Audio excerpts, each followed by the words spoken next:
Live on Lockdown is back, and for this week, we're starting things out brand new and fresh with a brand new initiative. It's the same format for Live on Lockdown, but rather than talking to the industry, the guys that help put us on the line every single time, and it's my pleasure to introduce Ryan Wilkins from Polisport. He's been a good bud of ours from Hollywood Hills for many, many years, and it's great to welcome you online on Lockdown. Welcome, Ryan. Hey, Matt, how you doing? Yeah, we're all good, dude. We're all good, and I can see you managed to somehow get yourself to the office to try and spin some wheels and try and get things moving. What's happening your side? Yeah, all right. We're trying to do the essential services permit. We're supplying to the people, to the customers that we have that have the essential service permits as well, and trying to stay within the regulations. Yeah, it's difficult times, isn't it? But you can see it's starting to get there. I think this is the first big tester week, so we're all kind of holding our breath to see what the president's going to come up with next. I get the feeling there's going to be an announcement at the end of this week to see how this rollout of stage number 4 is affecting us, and if people are playing the game. I hope they all are. No, we're certainly trying it from our side as well. We've got our bandanas here as well from some of our brands. We've got our sanitizers out. We've got our warning signs up. We've, within the regulations, we're trying to keep everything above board. So the idea of bringing you on with Live on Lockdown here, you've been partnered with us on Hollywood Hills in the past as well when we ran the normal format. But this is very much a get up close and personal. You've seen what we've been doing with the riders, and we've managed to actually introduce the riders and make people understand what goes into the background of the riders and their history. And for the same token, should I say, we're trying to find out where Polisport as the brand and where you began with Polisport as the focus. So take us down the road, brother. No, for sure. The idea was to get involved and let everybody know exactly what we do behind the scenes and how we do it. Right in the beginning, when I first started to get involved, a little bit further back, I always wanted a motorcycle, but unfortunately, with my mother being a nurse, I was never allowed to have one. I was fortunate that a lot of my friends had motorcycles. They were racing back in the Nigel flat track days, and I got exposed to the sport and really enjoyed it. We went out, we watched, we got nice and dirty, and yeah, what we wanted to do, I've always enjoyed the motorcycles forever. When I got out of school and managed to get my first paycheck, I bought myself a Raptor 700 quad bike, which was good fun. Go big or go home, they say. So I spent some time on the 4 wheels. We moved away from that, and then I've always wanted 2 wheels, and I've really had a soft spot for the YZ 250 2-stroke. At that stage, they were extremely hard to find. I didn't know much about motorcycles, and I managed to get my hands on a gas 300 2-stroke, which was good fun. I'm fortunate, my wife, my partner then, she's my wife now, Cherise. She comes from a motorcycle background. Her father was big into motorcycles. Her brother used to ride motorcycles. Her uncles are involved, family, friends. So motorcycles were all over on her side. So for me to get involved with the motorcycles wasn't gonna be something new for her. So moving around the sports a bit and trying to get involved in riding. I've started up a small little e-commerce and got involved in some e-commerce right in the beginning. And I got to network with a lot of the industry players and a lot of the riders. I got to see a lot of them in their days riding around. I got to watch how they perform. I got to familiarize myself with a lot of the brands, and we moved away from that. And it was exciting. It was fun. The racing side, obviously, like we say, I know so many people in the industry, and they're so drawn to the sport. And even though in recent years, GXCC has been the big kind of buzzword, but before that, people do forget how big the old GOCs were. And I had a crack at a few of them. I know you did as well. And I think that's where, for a lot of people, the bug really bites. And more than that, you realize how many people are involved in the sport. Those early days of the GOCs, I mean, you almost couldn't get on start line. It was stacked. Well, that's it. I mean, you progress as you start riding, and where everybody wants to compete on the playing field, and they want to end up on the start line. My start line was the GOCs. That was what I was exposed to. The guys that I was riding with, that was what they were competing in. So we went into the GOCs, and it was good fun. I got to see how the layout went, see everybody that was playing, see everybody that was riding. The pros were just coming past me all the time, but it was fun. It was awesome. I enjoyed the sport. Getting up early, being there in the mornings, being there in the afternoons, seeing the prize giving. It was awesome. It was awesome. How did those early races go for you? Because, I mean, you and I have known each other when we like to call ourselves factory support riders. And back then I think there were like 3 pros on the line. Everyone was a goon. It was great. No, it was beautiful. I mean, the guys, I remember putting my bike into the fence, and we came back and told our war stories and what happened. Yeah, did you see this and did you see that? So no, it was fantastic. I loved the GSC. I loved the environment. I loved the family. I loved everybody that was there. So it was good fun. It was good fun.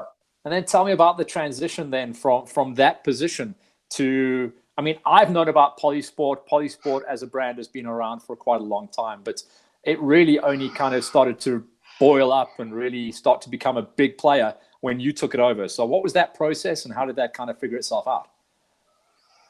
So playing around on the e-commerce field, one of the brands that we realized we needed, everybody was talking about plastics, and we knew some of them, and one of the brands was Polisport. So I thought, okay, well, we obviously need Polisport. Made the connection, did what we had to do. We got the brand and we moved forward. I was fortunate that the distribution was just up the road from me on my way to work every morning. So I would pop in, fetch the products that I needed, distributed out from there, and just started familiarizing myself with the brand and getting involved from there. Eh? Yeah, because it pretty much started with almost like an online store as far as I can see. And then you started just adding more and more products on and getting more involved. And yeah, it's actually great to see that growth, because from very, very humble beginnings, you've now become a serious player in the industry. I appreciate that. And so, getting one of the brands, getting to deal with Polisport, we found out, as you network with everybody else, the previous owner was looking at immigrating. At that stage, it was Bank of Dad, still partially is Bank of Dad. And I spoke to my old man. And asked him, I said to him, listen, this is what I want to do and get involved. This is a business I want to buy. I understand a bit about the industry. I've played a little bit, and let's take over and let's start distributing. So in June 2016, we took over the distribution for for bike products services and started distributing the brands of Polisport, RNG, ODR, and Motor Graphics. And then obviously there was probably a slow start, as these things always are. But as soon as you started to kick into gear, and it was kind of when you and I kind of got together as buddies and started working together on the original Hollywood Hills project, and you basically were outgrowing your original warehouse, and that was a good sign, obviously. So that's the thing, and where we were positioned. I mean, we had a different strategy to the previous owner, and I think he did very well with the brand while he was here. When we came in, we wanted to be able to bring an aesthetic value to the company. We wanted to bring the products to the end users. We wanted people to see and touch and feel it. And where we were, it just didn't offer us that aesthetic value for the product. We also realized that our biggest weakness that we had, if we wanted to do it properly, was that we needed to keep a lot of the products with us. We needed to spread our range. We needed to create more depth in our products that we had, in the baskets that we had.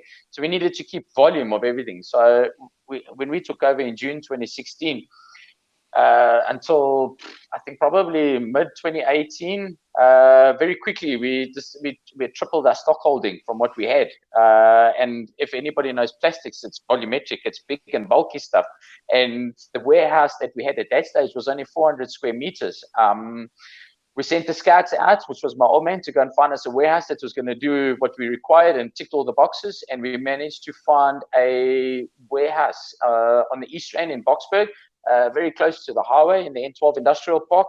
And it ticked all the boxes. So from a 400 square meters, including the offices, we got to 900 squares, 950 squares, to be honest. And so we've got all of it. Yeah. So yeah, we're quite happy where we are.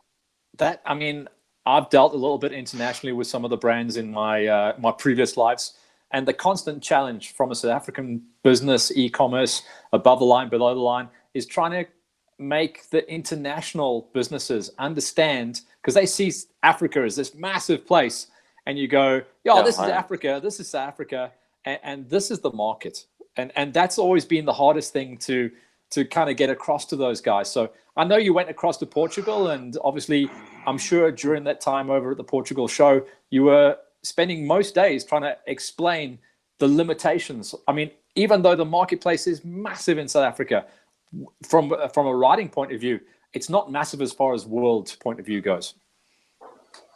So no, that's 100%. And we started in June 2016. So the first 6 months was sort of wiping the stuff out of our eyes and realizing what was going on. And if I thought I knew anything about the bikes before then, I learned a lot more very quickly within those 6 months of getting it up and rolling. We then got to 2017, and I needed to familiarize myself more with the sports and the brand and the quality. And in 2018, I was very fortunate to get over to Europe. I mean, it was sort of, what's that, 2.5 years, 16, 17, 18, 2.5 years before I managed to get over there. And, when you're in Europe, everybody's sort of, okay, well, I'm going to the show, and they jump on and they move. It becomes a little bit more logistics-wise from our side to get over there. So I managed to get over there in 2018. Got to see the EICMA show, which was a huge eye-opener. I mean, we sit within the sport of having a look at where we are and the bikes that we have. But over there, everything is there, of volumes, of size, of all of it. So, that was very nice. I was very fortunate to get there. And then coming back from Portugal, you then seem to turn a big focus point onto the racing side. And I saw you all of a sudden getting extremely involved in not just your dealer network, but your dealer team network of the guys that were being using the racing platform as their marketing. And you seem to be one of the guys that really bought into that process. So, and that's it. So on the e-commerce side, we realized that we could get to the end user and by giving them the information, but we found out that there was a hole between getting the information to the end user to what we had over here within our warehouse. We realized that we didn't have, a lot of the dealers didn't actually realize what we had, what we stocked. So we put a lot of time and effort of spending some resources of getting with the dealers themselves and giving them, we brought in box loads of catalogs. We got it out there. We spent time, I drive around, spending time with a lot of the dealers, talking to them about the products, telling them what's coming, what's new. And, we got to the relationship with the dealers of being able to keep some of the products. We've got some very good dealers out there that look after us, that stock some of the products that are on hand for when the people want to come. So they've seen it on the websites, they've seen it on the social media platforms, and then they know where to get you on the dealers. And it's encouraging to see the support that we get from our dealers to stock the brand and to look after the brand. It's been very, very good for us. And then I'm going to keep bringing you back to the racing thing, because I know that's where the relationship is, and that's how all the people know your face now as well, from the GOCs and GXCC days. But it's been a bit of a painful journey, and I have to bring this one up. It's been tough out there at the races for you, hasn't it? Take us through some of the good times and bad times, brother. So when we're all socializing and we're partying on my Gas 300, we'd like to support the events, and we end up on a start line, and we go down the road to Middelburg to customers down at Vans Auto. They've got a lovely series down there called the Farm Jam, and we used to compete within the Farm Jam series. Right in the beginning of the stage on the e-commerce, just before we purchased bike products and got hold of the Polisport brand, I was involved in a accident right in the beginning, and went over the handlebars. Unfortunately, on that day that's up over there, we were all very happy, very socializing, and I went over and I snapped my right femur and left collarbone. So I was out of action for quite a while. It was sore, it was painful. That was my introduction to the sport of how real it can actually be. Yeah, and it is, isn't it? It's a weird sport. It's a lovely sport. It can be a tough sport, but when it goes wrong, it goes proper wrong. But it's in a way, it does make you a little bit more aware of all those other aspects of the industry and the sporting industry within an industry as well. But injuries suck, but it probably gave you enough downtime to focus on the job, right?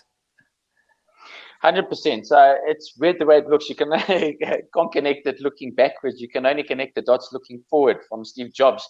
And when I look at it back at it now, that accident put me out of action for about 18 months, 2 years from physically riding. My wife would not let me ride with any of my pins in my body, which was probably a good thing. But for those 18 months, 2 years, it managed time for me to get my head down and start focusing on the business, start focusing on getting the products out there. So my weekends were at the office. I was redoing the stock. I was doing marketing campaigns. I was doing email campaigns, networking where I could instead of riding a motorcycle. So yeah, the downtime I think it was a blessing in disguise.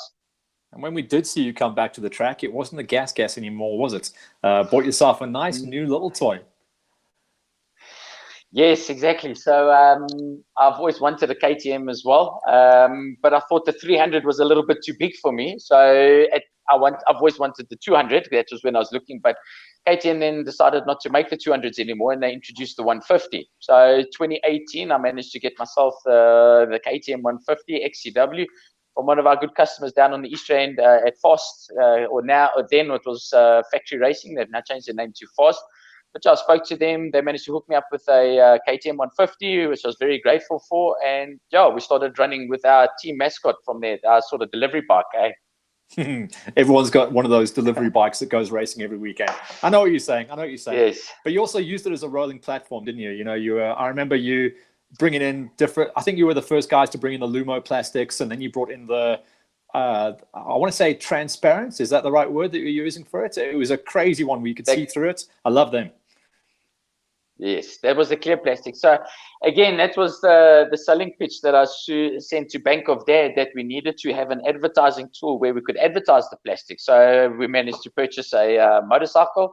We went forward, and I wanted to make it loud and proud. And we, at that stage, like you said, the flow had just come in, and I wasn't sure how it was going to sell. We imported 2 of the yellow plastics, but in the yellow plastics, they didn't, for some reason, they put the KX450F front fender in. And we just thought, okay, well, it's not going to fit, and there's nothing I can do with the rest of the plastics because there's no front fender. And I can't put any other color. We started playing around with a few ideas, and we said, okay, fine, well, how about we mix and match it? And we said, okay, fine, we'll put a black front fender on, yellow, and then we started the whole process all the way through, black, yellow, black, yellow, black, yellow, and we made a mixed color. We spoke to some of our plastic vinyl graphics guys. We said to them, this is what we've got. Can you come up with an idea with that? And they managed to put a sticker kit together. These are the 3 colors that we have in place, black, white, yellow. And they put it together, and actually didn't turn out that bad for us. It's actually interesting that I'm thinking about the timeline as we're talking about it. And it seemed to be around that time when I wasn't aware of it, but until you started bringing in those, it was very difficult to get your hands on the aftermarket plastics. And kind of since that happened, people have their practice plastics, their race plastics, their show plastics. No names mentioned here, Wayne Farmer. But, you know, there's some guys that have got like 5 sets of plastics. And I don't think that was the case before Polisport, because of their price point, came along. Absolutely. So, you know, one of the things, and while we were sitting here, you know, some guys were only buying full kit plastics, and they wanted an opportunity to purchase individual plastics. You know, I flipped the bike, I needed to get a new rear fender. I've fallen down, I scratched the radiator shafts, but they don't want to buy the full kit. So what we said to the people is that what we said to our customers is that provided you, using the yellow and black template that we had for the for the KTM, if you are able to put a full kit together in the various colors that you're looking for, whether it be, take KTM, for example, you want half black, half white, half orange, half black. You put a full kit together, we will build the kit up for you, because somewhere along the line, somebody's going to need the rear fender in the other color. Somebody's busy patching up, and that's what they do. And if they don't, we will then bring in the loose pieces on our next shipment to fill up the holes that we have through there. But the idea was to obviously get the plastics to everybody, people that they could customize their plastics where they went. We would have all the colors that are available from Polisport for all the pieces, front fenders, rear fenders. You can buy full kits. You can buy full kits in different colors. And when I was overseas at Polisport in 2018, and I mentioned to them, I showed them this is what we've done. And you know, just as we deal on conversations, And the more I spoke with them, they said, that's actually a good idea. And from 2018, when they launched their 2019 catalog, they'd introduced a part number where you could buy half a white kit, half a black kit as a part number. And, you know, the market itself, you know, that you mentioned earlier about South Africa being this country down at the bottom, away from Europe, away from America, away from Australia, and the way they deal with it. We are the only distributors nationwide, worldwide, that Polisport mentioned, that we actually have a look at what's involved in our kits and how we can split them and how we can make them work. The rest of their distributors don't look at the plastic. So they look at us as their sort of R&D department of how you guys are doing your projects and how you guys are introducing new products to the market. So it's quite nice that we can get Polisport on board, that they listen to us and they appreciate the information that we give back to them. And that information that we get, that we manage to give back to them, is only by dealing with the end users, is only by dealing with our dealers. You know, as much as I love riding the motorcycle, I mean, that's always been my passion as well, of being able to ride and have fun and be with my mates and get down and dirty. But it's sort of our R&D that we have as well. So when we go to our GOCs and the GXCCs, we get to see the product right at face value. And we get to chat to the people, what's broken, what works, what doesn't work. We give that information back to Polisport themselves, and they appreciate that. So we appreciate that. So now I'm going to put you on the spot, and I feel like I can, because you generally have the answers when I ask you these things. Just to give the people at home an understanding of how involved and how you are able to support them, the amount of stock that you guys have got at the moment, and the amount of stock that you generally hold. You must have how many kits per bike, per brand? The numbers were huge when I walked around your warehouse the one time. No, 100%. Our stock is a little bit depreciated at the moment. We've got a container that's due to dock here and probably on the weekend that we'll get. But on the volume on the kits and the percentages, if there's a kit that's available for a specific bike that Polisport makes, we will have it in stock. If it's not in stock, it's on the water and it's coming. And our turnaround time from water to coming is probably, I'd say, anywhere between 4 to 6 weeks. So we try and increase that frequency. The older bikes will always have a kit. The other bikes will probably got between a full container is probably about 260 kits at a time that we bring and spread across the board. We have our percentage values from there. KTM takes up a huge percentage. We then have the Yamaha brand. Husqvarna is getting pretty big. And then we obviously keep Hondas, Suzuki, Kawasaki. We have plastics on the beaters. Polisport has now started to bring in some of the Sherco plastics, which weren't available to us off the market.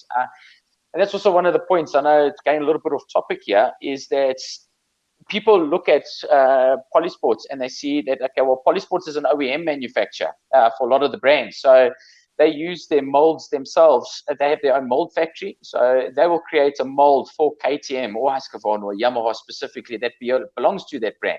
So they will do all the plastics for those brands themselves. What we do from then is that we get access to those aftermarket molds and we can bring it in. So the molds in effect for OEM and as far as for aftermarket as well, for Polisport specifically, is that the mold is made by the same company. And the material that is used is made at the same company. So the benefit of having the Polisport plastics is that the molds are 100% OEM. The colors are 99.9. I'd even go 100%, but I'm not allowed to say 100% because it's in the rules. But 99.9%, the color, the fitment, the mold, everything is perfect, which as a power on the brand and the quality of the brand makes it so easy to represent, because what's the right word to say is that the confidence that you have with the brand behind the scenes is that you know that it's going to work, you know that the color is there, and we appreciate that. So from us, we keep the service, we keep the brand, we have the colors. If they make a new color, we bring it in. And those transparent colors that you were looking at was the clear plastics. And it's not for everybody, I'll admit. And unless you've got somebody that's really pedantic, that's not worried about taking the plastics off after every wash, after every ride, and getting down and scrubbing the bike, then perfect. Then the plastics are going to work for you. Like I said, it's not for everybody, but some people enjoy it. That's great info, Ryan. So I'm gonna bring you back on track now as we go through the history. So you got onto the 150 and you got decent. I remember you getting good gates and starting to get some good form and good training going. Then you wanted to make the next step, and you didn't go 300. You went all the way up and over onto the 350, eh? How did that move go? From a 150 smoker to a 350 four-stroke. That's a big jump. So when we were riding on the when I was riding on the 150, specifically in the GXCC, I found I was sort of riding a BMX at the 94.7. You can do it, but it's going to be a lot of hard work. I was fortunate at that stage through the networking to be introduced to a gentleman called Ian Pepper. We spent some time with Ian. We spoke with Ian. And at that stage, Ian had recently just got a brand new FC 250. And it was the first four-stroke two-wheeler that I'd ever ridden. And Ian, we went out to Rhino Park, and Ian said, "Come for a ride and see what you think." And yeah, so I got into the Husqvarna. We then, and it was, I suppose, love at first twist. And I loved the acceleration, I loved the power, and I thought, okay, fine. If we're going to ride, we're going to go big. And we managed to, I managed to find out from one of my dealers to get a Husqvarna FX 350 cross country. Yeah, killer bikes, killer. I think these plastics are off for 350 as well. It is my go-to bike. It's been a go-to bike for many people for many years because it's a 250 with more legs. It's just so easy to ride. And I remember last year when you were on that was by far your best racing season ever as well. No, it was good fun. I mean, I managed to get the Husqvarna through also another one of our customers, Holshot Motorcycles. Gareth spoke to me, and we managed to put a deal together for a Husqvarna. And yeah, riding the Husqvarna in the beginning stages last year at the GCC was a lot of fun. Also came off very early at Forkful, bumped my head, and unfortunately had to sit for another 3 months. I'd forgotten about that incident. But, yeah, me too. Yeah, it's funny you forgot about hitting your head. Yeah. Yeah, exactly. And also managed to sit down for a little while. Also made me focus a little bit more on the business. It was tough. It was flat out. We were operating and working, but yeah, I really enjoyed the Husqvarna.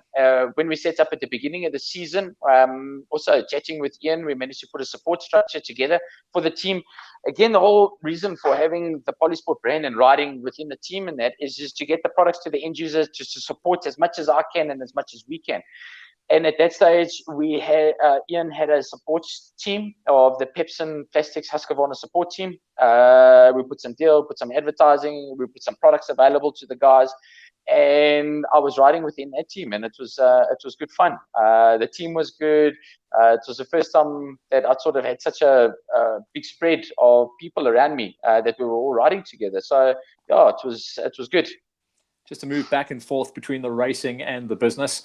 And while the racing was getting good, the business was getting good. And when business gets good, you need to get more people on the ground. And I know this was around about the time when you started to bring on much more staff and the faces that we've all become familiar with by now as well. 100%. So, it was always it was a two-man show in the beginning. The previous owner, we dealt with his mom, Gloria, for 12 months. And as we wanted to evolve and get better and faster and more sort of, what's the right word? I forget the word now, but we want, there we go. We wanted to upgrade our services. And I spoke to my dad, and we didn't really know where we were going. And we knew the workload was just getting too intense, too hard.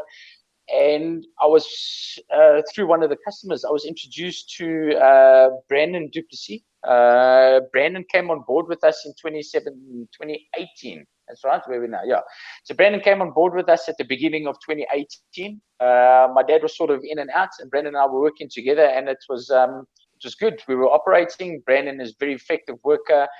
His passion for the brand, his passion for the sport, his passion to his customers is, it's really great value. And I constantly see it all the time. So Brandon works hard. His work ethic is incredible. And as we moved together, we were going and we were operating, and the workload was increasing. I mean, we were keeping the stock. We had much more stock. We had much more customers that we were bringing on board. And when we got to December 2018, we were making a few errors, which we didn't want to do. I mean, that was our weakness. I mean, people expect service from you, so that's what you give. And then when any errors sort of come up, you realize that's just where your weakness was. And at that stage, we got to December, we started advertising. I was overseas in Europe. I started chatting to a lady by the name of Andrea Denner. Andrea sort of introduced me to the sports at one stage, and I dealt a lot with her. And, from the e-commerce platform. And she's been involved in the sport longer than what I have. I often still speak to her now and then and bounce ideas from her, because she's got so much valuable input about the industry that she gives to me. She brings with her a whole client base, that the people that follow her. I mean, she can sell to people that I couldn't sell to. So, now we had structured ourselves in such a way that we had Brandon from a retail level and Andrea from an operation level that is able to combine our resources together and just being able to give us everything to the customers, from service, from efficiencies, from availability, from everything. Between the three of us, we multitask all the time. So, I mean, we all pack boxes downstairs, we all get the products out, we all check the products. When a container arrives, all three of us, including my dad, so that's four of us, are jumping in and unpacking a container. So, yeah, it's fun. We enjoy the environment. And between the team itself, with Andrea and Brandon, they bring so much value. And it's nice that you don't have to force the issue on them. I mean, they always want to work extra time. They always want to work on weekends. I'm like, we're not working on weekends. But just the input that they bring in, I really enjoy coming to work, and I really enjoy the team. So, and it's nice to see that from their side as well. It's lovely to have that kind of buy-in from all of your staff and the vibe. And then I'll just bring you back to the tracks again. And one of the points that I touched on earlier was how you've managed to position yourself as kind of the go-to supporter of a lot of the teams, but not just the teams, but the teams that are now intrinsically linked, as they have been for the last 2 seasons, to the dealer network. And it's something that I've noticed. It's something that I've been aware of in the racing side as well. And you obviously picked up on it at the same time as I did, because you positioned your strategy by going in with race teams that were supported through the stores, and therefore the end user was the big link. Tell us about the teams that you've been working with over the last couple of seasons.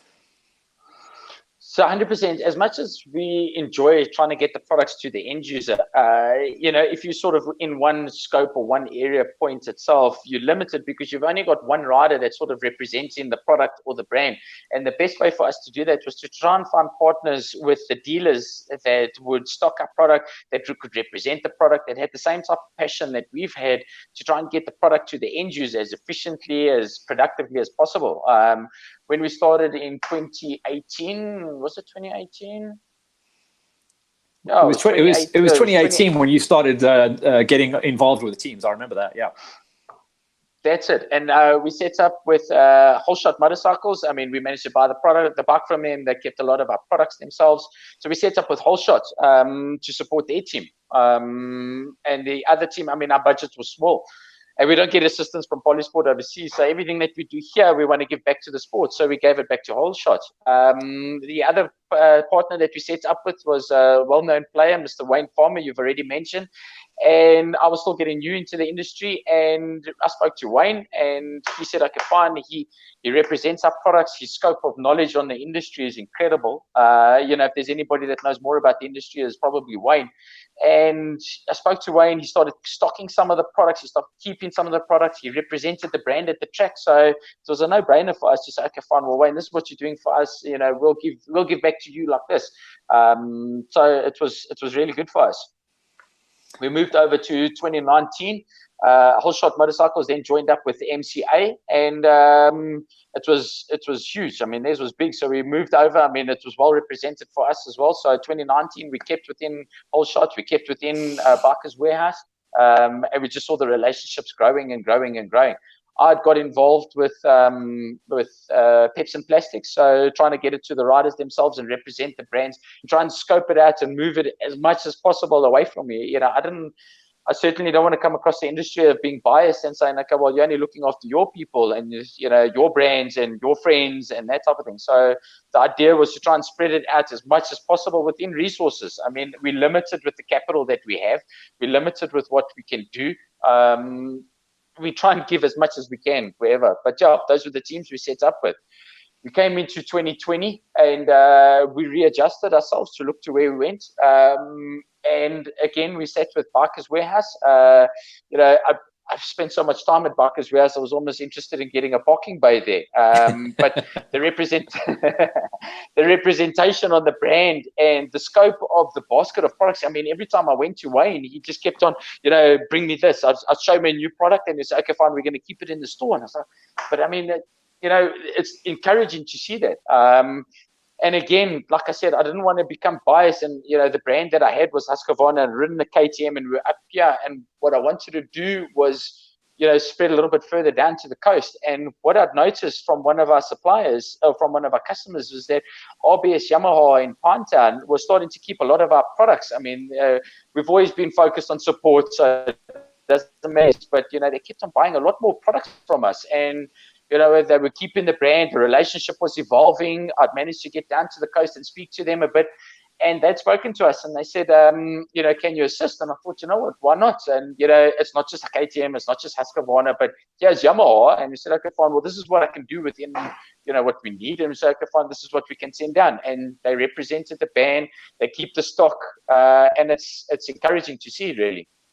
Ryan, it's an amazing journey we've been on here while we've been talking, and I think we could just carry on all day long, but I think these, as good things do, they have to come to an end. But it's been great to learn, and hopefully the people at home have actually got a better understanding of the products and the journey of the South African version, and certainly the latest version of South African version of Polisport.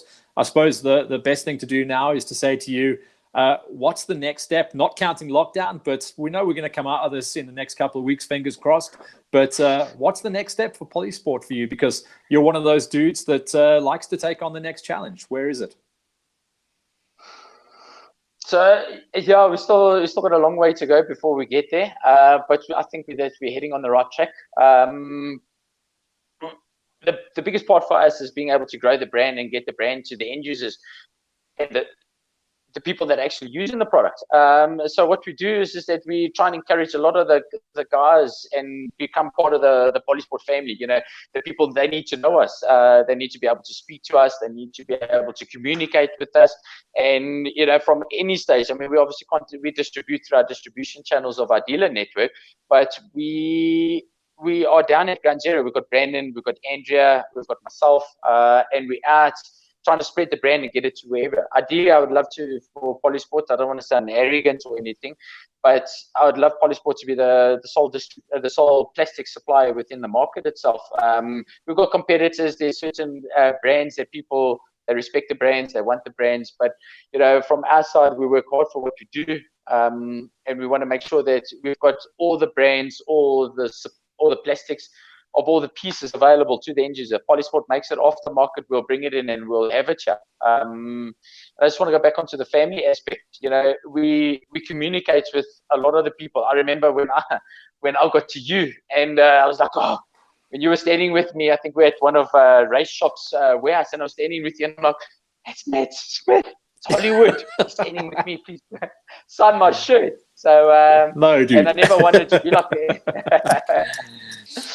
And so what I wanted to do was, and Polisport should never be that brand. People need to be able to communicate with us, Brandon, myself, but we get it out to the people.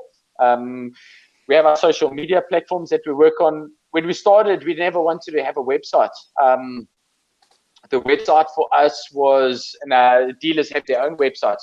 But for us, what we wanted to do is that we wanted to show the products that we have here within South Africa, of where they can get it to where they can get it, number one, and what's available, number two, and what they can get for their specific bike. So we introduced a website. We moved it forward. We load the products on there. We show our dealer network on there. We show the new products that are coming. And when we go out to our dealers, we show them new products, new images. We're fortunate because we get the catalog a little bit earlier, so we're able to get some forward orders. And we just want to get that information, the representation, as quick as possible to the market itself, whether it's customers, whether it's the dealer network, and all sorts. So yeah, that's the main focus. We work hard for that, and it's day in, day out, the same grind all the time. Dude, you're doing a fantastic job, and I just want to say from our side here, thanks for using the platform that we set out here on lockdown to try and bring a little bit more information and understanding to the people, and thank you for your time. And from our side, we just wish you all the very best of luck with our next phase in South Africa and the next step for Polisport and all your associated brands. So Ryan Wilkins from Polisport, and thanks for your time, brother. Thank you very much, mate. I appreciate the opportunity. I'm very grateful that we've got people like you out there that can still give information out there, because it would be very difficult otherwise. So, you know, as far as the media goes, as far as the advertising goes, we still need to do it. And I appreciate there's nobody else out there that's doing it like you are.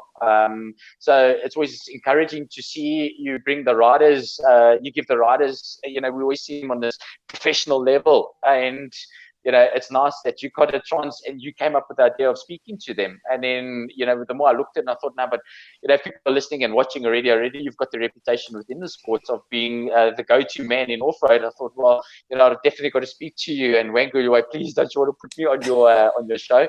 And no, I'm very grateful for the opportunity. I think you're doing a phenomenal job. I think the whole team is doing very good, hey? Thank you for that, Ryan. We much appreciate it. We're trying to do our best, you know. We said at the beginning of Live on Lockdown, desperation is the mother of invention. And, well, we have to keep reinventing this every week pretty much. But we're getting through it, dude. We're getting through it. And thank you for the praise and thank you for your time.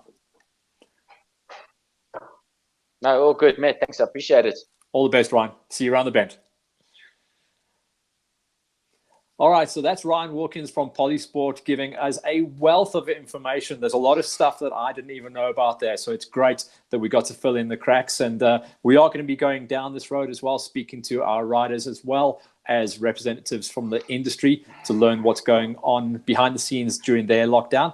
So as far as Hollywood Hills goes, this is how it's going to go from now on. Next week, Hollywood Hills Live on Lockdown is going to go back and speak to one of the riding stalwarts, a man who has been famous for rocking and rolling on the big 500s for the last couple of years. And then now in 2020, surprised us all as he threw a leg over the little 250 to go racing with the kids once again.